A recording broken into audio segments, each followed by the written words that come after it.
भारतीय बाजारों में मिला-जुला कारोबार देखने को मिला। अगर हम बात करें निफ्टी की, सेंसेक्स की या बैंक निफ्टी की, तो सभी एक रेंज बाउंड मोमेंटम में क्लोज होते हुए नजर आए। हालांकि फ्राइडे को हमने जीडीपी के नंबर्स, शानदार नंबर आते हुए देखे थे। उसके बावजूद भी आज मार्केट में गिरावट देखने को मिली। हालांकि आज मार्केट गैप से ओपन हुआ था। उसके बाद निफ्टी ने 26,325 का हाई बनाया। फिर हमने देखा कि मार्केट हायर लेवल से करेक्ट होता हुआ नजर आया। वहीं हमने बैंक निफ्टी और सेंसेक्स के अंदर भी हायर लेवल पे प्रॉफिट बुकिंग होती हुई देखी गई। तो जो शेयर्स पहले अपसाइड मोमेंटम में चल रहे थे, वहां हमने प्रॉफिट बुकिंग आती हुई देखी। हालांकि अगर हम इंटरनेशनल मार्केट्स की बात करें तो वहां पर हमने मिला जुला कारोबार देखा। हालांकि जापान में ये एक्सपेक्टेशन चल रहा है कि वहां पे इंटरेस्ट रेट बढ़ सकते हैं, जिसकी वजह से हमने भावों में नरमी आती हुई देखी। इंटरनेशनल मार्केट में हमने कहीं ना कहीं हायर लेवल पे एक प्रॉफिट बुकिंग होती हुई देखी, जिसका असर हमने डोमेस्टिक मार्केट में देखा।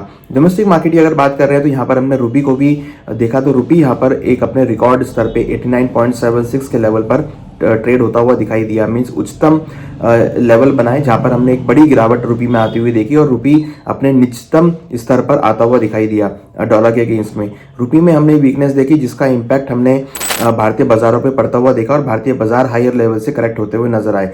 साथ साथ आरबीआई की मॉनेटरी पॉलिसी के एक्सपेक्टेशन की वजह से भी कहीं ना कहीं हायर लेवल पे प्रॉफिट बुकिंग देखने को मिली। अगले हफ्ते सेंट्रल बैंक्स यूएस फेड की मीटिंग है, जहां पर इंटरेस्ट रेट कट होने की एक्सपेक्टेशन ऑलमोस्ट 80% हो गई है। तो उस की वजह से भी हमने मार्केट्स में गिरावट आते हुए देखी। हमने ग्लोबल मार्केट में भी एक हायर लेवल में प्रॉफिट बुकिंग होती हुई देखी, जिसका इम्पैक्ट हमने भारतीय बाजारों में देखा।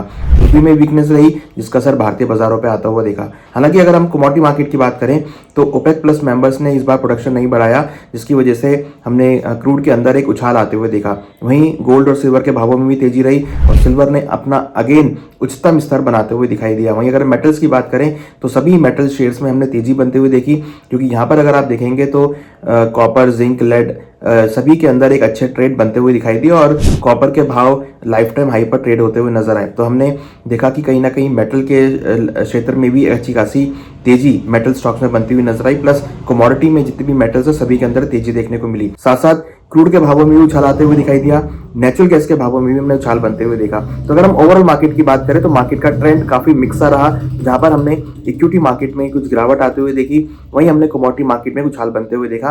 करेंसी भी यहाँ पर डेप्रिशिएट होती हुई नजर आई। तो अगर हम बात करें ओवरऑल मार्केट के सेंटीमेंट की, तो मार्केट का सेंटीमेंट अभी काफी मिला जुला है, क्योंकि कहीं ना कहीं जो इंटरनेशनल मार्केट है वो हॉलीडे के मूड में जाता हुआ दिखाई दे रहा है, जिसकी वजह से हम देख रहे हैं कि कहीं ना कहीं मार्केट एक रेंज में ट्रेड हो सकता है। मगर अगर हम ओवरऑल एक मार्केट की बात करें तो जिस तरीके के मार्केट के फंडामेंटल्स हैं, क्योंकि हमने इंडियन मार्केट के जीडीपी के नंबर्स आते हुए देखे, काफी पॉजिटिव रहे, इन्फ्लेशन कंट्रोल में होता हुआ देखा।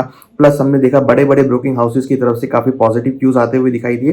कहीं ना कहीं अब हम देखें तो एफआईआईज की तरफ से भी पॉजिटिव रिस्पॉन्स आता हुआ दिखाई दे रहा है। इसकी वजह से हमने यहाँ पर एक प्रॉफिट, जो एक सपोर्ट है मार्केट को यहाँ पर आ सकता है। हालांकि कहीं ना कहीं हमने डीआईएस की तरफ से थोड़ी प्रॉफिट बुकिंग आती हुई देखी, जो मार्केट में यहाँ पर हम एक गिरावट आते हुए देख रहे हैं। अगर हम ओवरऑल मार्केट के स्ट्रक्चर की बात करें तो एक पॉजिटिव ट्रेंड लग रहा है। हमें लगता है कि आने वाले दिनों में मार्केट के अंदर एक अपसाइड मोमेंटम कंटिन्यू हो सकता है, निचले स्तरों पर खरीदारी देखने को मिल सकती है। अगर हम सपोर्ट जोन की बात करें तो निफ्टी में करीबन 26,000 एक काफी स्ट्रॉन्ग सपोर्ट है, उसके नीचे करीबन 25,700 नेक्स्ट स्ट्रॉन्ग सपोर्ट है। रेजिस्टेंस की अगर बात करें तो 26,300 पहला रेजिस्टेंस है, देन 26,500 एक नेक्स्ट रेजिस्टेंस है। जिस तरीके के टेक्निकल स्ट्रक्चर बने हैं, हमें लगता है कि आने वाले दिनों में निफ्टी 26,500 26,700 तक के लेवल को टेस्ट कर सकता है और दिसंबर के महीने में हमें लगता है कि मार्केट का ट्रेंड अब आगे धीरे धीरे पॉजिटिव होता हुआ दिखाई देगा।